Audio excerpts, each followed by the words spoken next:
اتبعوا ما أنزل إليكم من ربكم ولا تتبعوا من دونه أولياء قليلا ما تذكرون.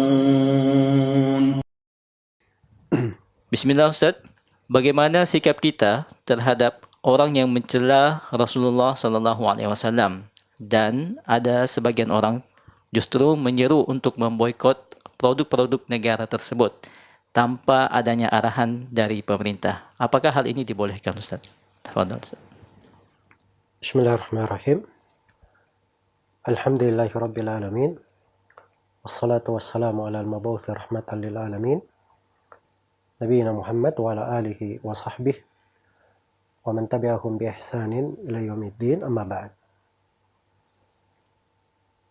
Mencela Nabi sallallahu alaihi wasallam kalau dia berasal dari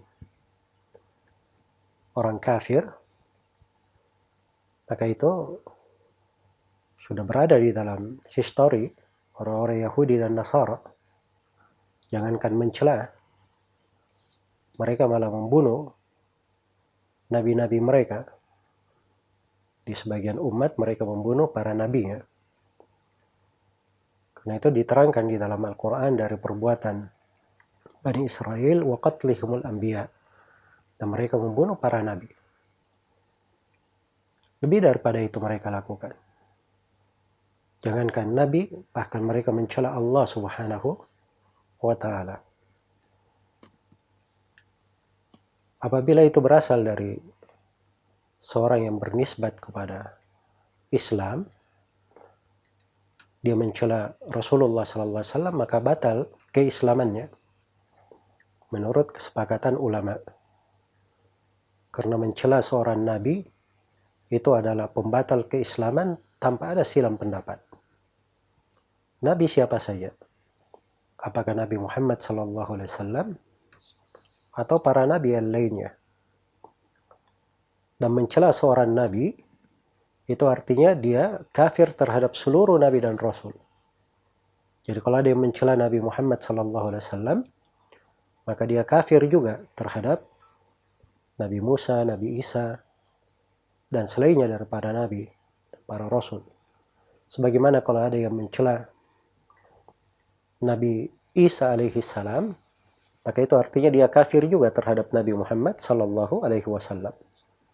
Karena itu di berbagai tempat dalam Al-Quran, di kisah umat-umat, contohnya misalnya seperti Nabi Nuh alaihi salam, dikatakan dalam Al-Quran, kadzabat qaumu Nuhin al-mursalin. Kaum Nabi Nuh mendustakan para rasul. Padahal rasul mereka cuma satu, Nabi Nuh alaihi salam. Tapi bersamaan dengan itu, hukum yang Allah tegaskan, mereka mendustakan seluruh nabi dan rasul. Iya. Jadi ini bukan masalah sederhana. Kemudian sudut yang kedua yang hendaknya diperhatikan, bahwa umat Islam itu ketika ada kejadian-kejadian yang seperti ini, hendaknya mereka banyak memperbaiki diri, kemudian lebih mempelajari agamanya.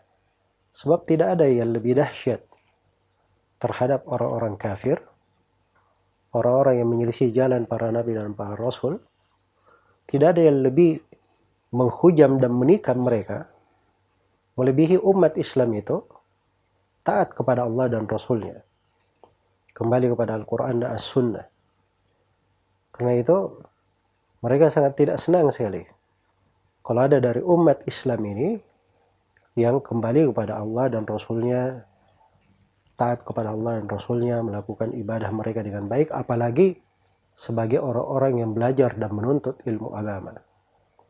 Nah, itu akan dimusuhi oleh seluruh lapisan syaitan dari kalangan jin dan manusia, dan akan bersatu padu di dalam hal tersebut. Iya.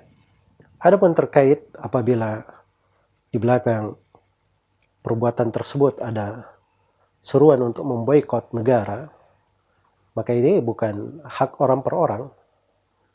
dan tidak boleh disuruhkan kecuali oleh kepala negara. Iya.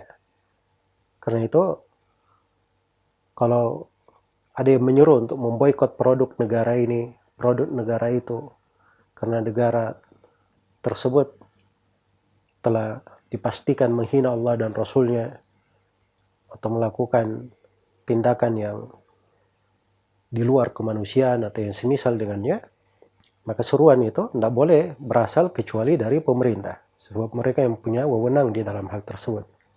Adapun kita secara pribadi, kalau mau memboikot secara pribadi silahkan, nggak ada masalah. Saya nggak mau beli produk ini, produk itu. Nah, itu hak saya secara pribadi. Tapi mengajak orang untuk memboikot, nah itu kita harus tahu posisi kita di mana di dalam hal tersebut. Iya. Karena ini masalah mengajak untuk menjuru memboikot itu banyak keterkaitannya dari sudut keagamaan, dari sudut kehidupan bernegara, dari sudut hubungan antara negara ke negara yang lainnya, dan berbagai pembahasan di dalam politik syar'i terkait dengan hal tersebut. Semoga Allah Subhanahu wa taala memberi taufik kepada semuanya.